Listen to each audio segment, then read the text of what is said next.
I bet most of you guys probably didn't see this coming. A video on Smash? Yet, here we are starting the year with a bang, and Smash is no stranger to blowing up expectations. The Smash series is among the most popular video game franchises of all time, especially after it began adding characters from other video game publishers.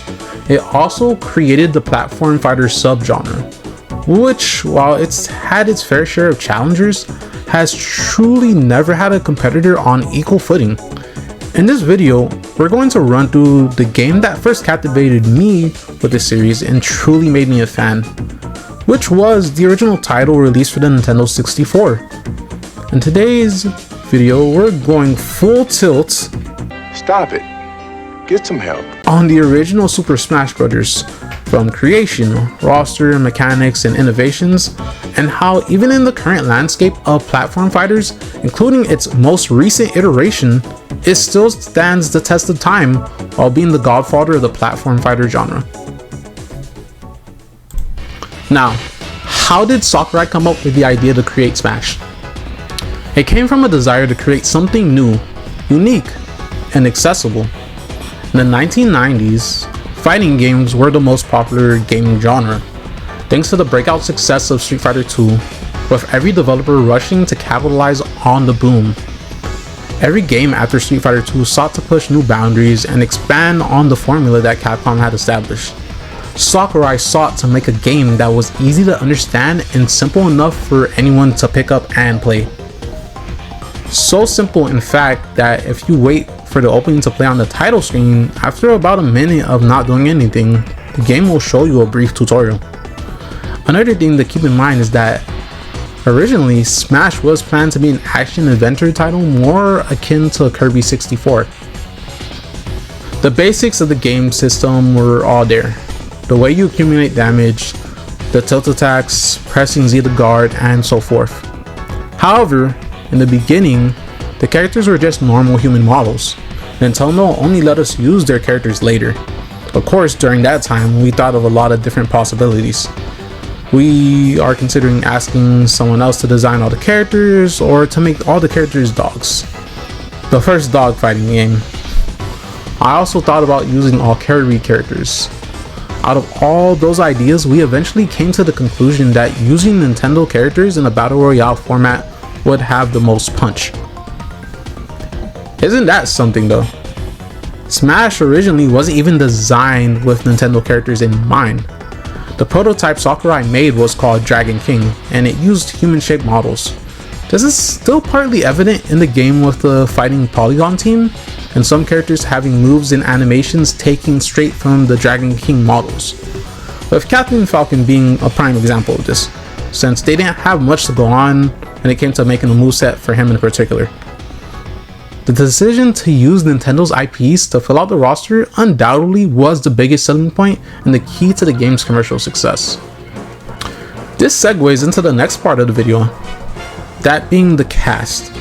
In any crossover title, the roster is usually the key selling point, and Smash is no different. Mario, Samus, Link, Kirby, Donkey Kong, Pikachu, Fox, Jigglypuff, Ness, Luigi, Captain Falcon all make for a roster that definitely leaves an impact while also being unique and varied. Fox, Mario, and Luigi function as your easy to play all-rounders, with the biggest difference between the Mario brothers being their up special and dash attack. Kirby and Jigglypuff are your floaty characters that have strong aerials. Samus and Link are your zoners with multiple projectiles that can cover different angles. Yoshi and Ness are your unique characters with unconventional recoveries and movement. Falcon and Pikachu are your quick moving rushdown characters, good for combos, and Donkey Kong is your heavy, hard hitting grappler. There's a good mix of your notable Nintendo characters, Mario and Donkey Kong, and then with characters who aren't as, recognizable, like Captain Falcon and Ness. I would have been interested to have a villain as a playable character, but we will see this later in entries of the franchise down the line. My personal favorites are Link, Captain Falcon, Fox, and Samus, primarily because I'm a huge fan of the game that these characters come from. Star Fox, Legend of Zelda, the Metroid series, and F-Zero. And yes, I am a fan of F-Zero. Nintendo, please make a sequel. And if anybody's saying, oh, it's not a big deal because they have Mario Kart, well, you're wrong, because they just made a new Kirby racing game, so I don't want to hear it. But sorry about that tangent. Yeah, I'm a big fan of these series and the fact that these characters originate from them, as well as how they were able to translate that gameplay, you know, in the actual game. Especially since Sakurai remained faithful to the source material when crafting movement sets for all of these characters. Let's continue by diving into the mechanics of Smash 64 and a few of the character specific ones along with that. You may be led to believe that since this is the first game in the series, it would have the most simplicity when it comes to gameplay. After all, there are no side B attacks, vertical throws, chargeable smashes, or wave dashing. However, that's not necessarily the case. Something important to note is that after Melee, Sakurai actually made it a mission to pare down the mechanics to reinforce that Smash is a party fighter, not a competitive game. So the newer entries are less mechanically deep than the older ones. In the case with 64, you have access to mechanics like Z canceling that cancels landing lag from aerials, dash dancing that helps mix up your movement and bait out attacks, pivots which allow for precise spacing and turnaround without the long turn animation you would get from a dash, and Smash DI, which allows you to influence your positioning while getting hit, helping to avoid follow-up attacks. And lastly, hit stun. That last one probably doesn't seem like a big deal. You're probably thinking, isn't hit stun a mechanic in every game?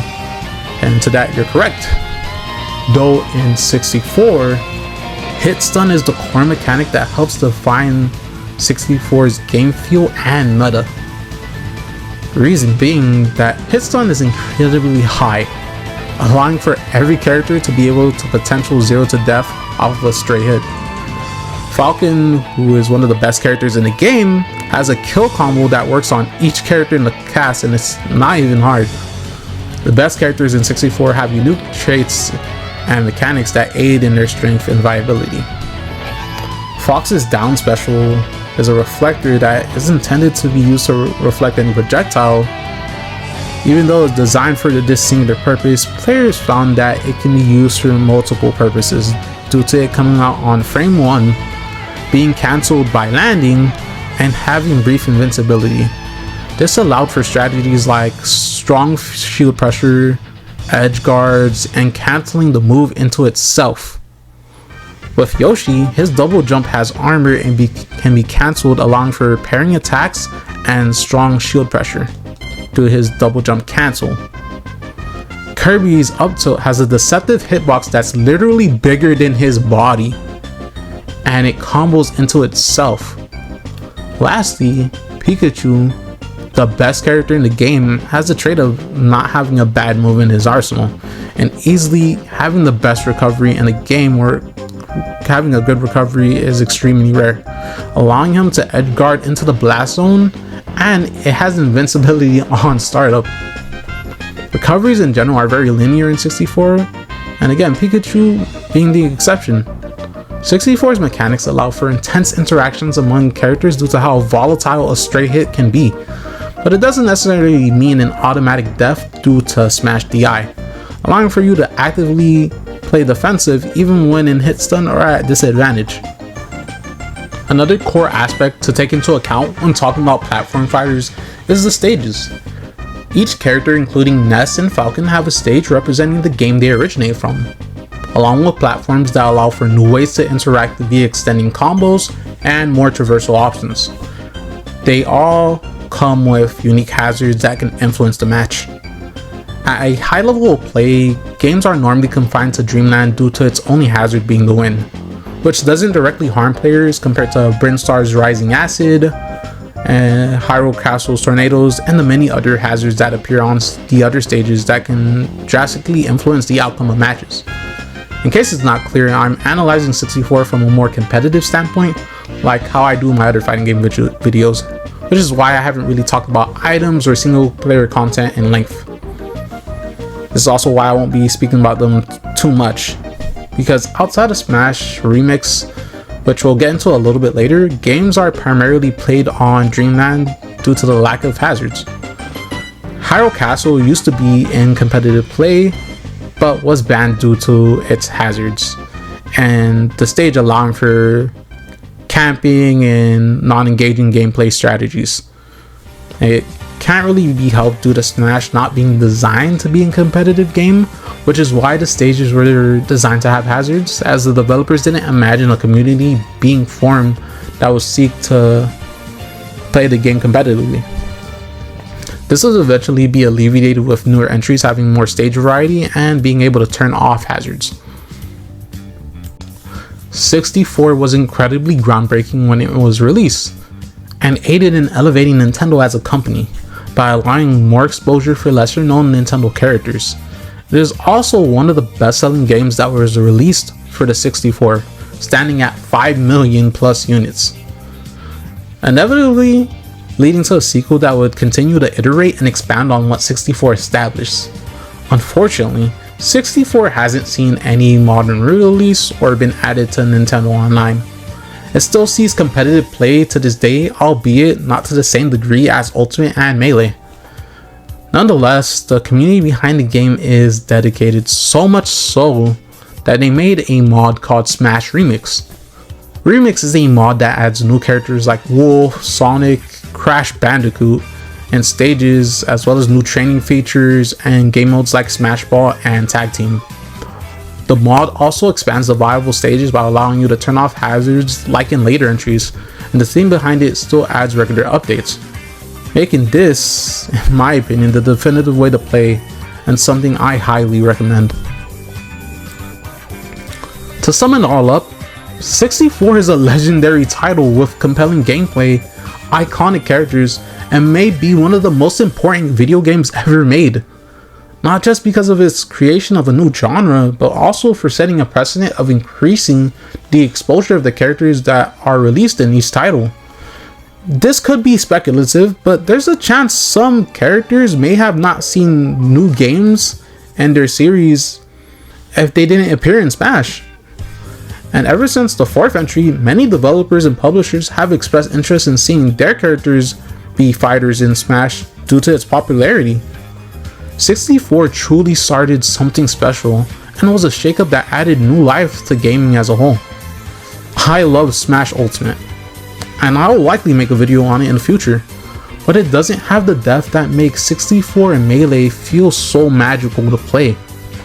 Its imbalanced yet fun mechanics still make it one of the most fun platform fighters of all time. If you like this video, please like and subscribe, and I'll see you guys in the next one. Peace.